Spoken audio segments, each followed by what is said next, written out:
সকলের অ্যাটেনশনই আজকের এই প্রোগ্রামের দিকে। আজকের এই $100 বিলিয়ন হালাল মার্কেট, $100 বিলিয়ন বিশ্বব্যাপী হালাল মার্কেটের এই অনুষ্ঠানের দিকে।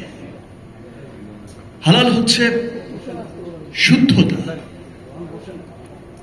হালাল মানে হচ্ছে বিশুদ্ধতা, হালাল মানে হচ্ছে পবিত্রতা, হালাল মানে হচ্ছে মনের ভেতর এক অপার শান্তি, এক প্রশান্তি।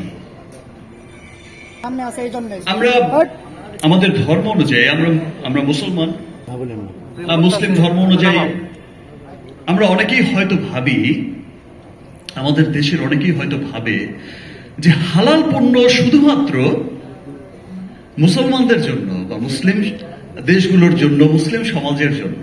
আমি তখনই ভাবছিলাম যে এখন তো রমজান মাস, সকলেই আমরা রোজা রেখেছি, সকলেই রোজা রেখেছে।